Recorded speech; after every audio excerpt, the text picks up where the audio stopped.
இலங்கை அரசாங்கத்தை நாங்க கெஞ்சி கேட்டுக்கிறோம். தயவு செஞ்சு அவங்களை விடுதலை செய்யுங்க. தயவு செய்து இலங்கை அரசாங்கம் எங்க குடும்பத்தின் மீது கருணை கூர்ந்து எங்க குடும்பங்களை, எங்க மீனவர்களை வீட்டை 10 பேரையும் விடுவித்து கொடுக்கணும்.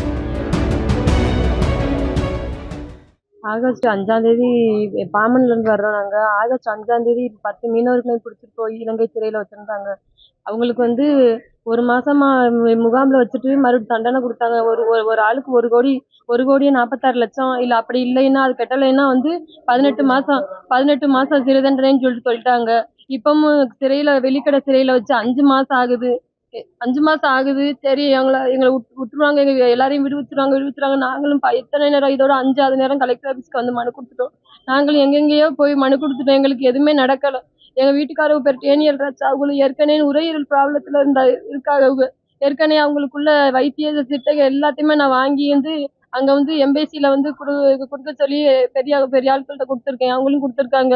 அவங்களுக்கு அங்க வைத்தியம் பார்த்துக்கிட்டு தான் இருந்தாங்க. இப்போ 9 நாள் ஆச்சு அவங்களுக்கு காய்ச்சல் ஹாஸ்பிட்டல்ல வச்சிருக்காங்கன்னா அவங்க இப்ப என்ன நிலைமையில இருக்காங்க, எப்படி இருக்காங்கன்னு கூட எங்களுக்கு தெரியல. அவங்களுக்கு தயவு செஞ்சு மீனவர்களை விடுவிக்குமாறு 5 மாசம் ஆயிட்டு. இதுமாதிரி எங்களால ஒண்ணும் பண்ண முடியாது. தயவு செய்து என் வீட்டுக்காரங்க உயிரோட இருக்கையில எனக்கு விடுவிச்சு கொடுத்தீங்கன்னா அவளை நான் இங்கேயும் வச்சு வைத்தியம் பார்த்துக்கிறேன். அவங்களுக்கு இங்க உள்ள வைத்தியம் மாதிரி அங்க பார்க்க முடியாது. அவங்க நுரையீரல் ஏற்கனவே பாதிக்கப்பட்டு இங்க நான் மூச்சு திணறல் பிரச்சனை, இழப்பு பிரச்சனை எல்லாம் அவங்களுக்கு இருக்கு. தயவு செய்து இலங்கை அரசாங்கம் எங்க குடும்பத்தின் மீது கருணை கூர்ந்து எங்க குடும்பங்களை, எங்க மீனவர்களை வீட்டை 10 பேரையும் விடுவித்து கொடுக்கணும்.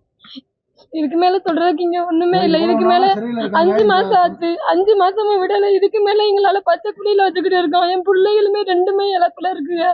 அதுல வச்சு என்னால சத்தியமா சமாளிக்க முடியல. இதுக்கு மேல எங்க வீட்டுக்காரங்களை அங்க வச்சு சுத்தி கொடுமை பண்ணிக்கிட்டு இருக்கீங்க. தயவு செஞ்சு விடுங்க.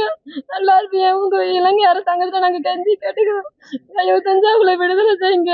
அவங்க இவ்வளவுக்கு முடியாம இருக்கிற நிலைமையில வச்சு வைத்தியம் அவங்க தயவு செஞ்சு எங்கள்கிட்ட பேசினாலும் எங்களுக்கு அப்பயாவது நிம்மதியானாலும் இருப்போம். பிளே ஸ்டோர் மற்றும் ஆப் ஸ்டோரில் இருந்து பாலிமர் செயலியை QR கோடு மூலம் பதிவிறக்கம் செய்யுங்கள். செய்திகளை உடனுக்குடன் பெறுங்கள்.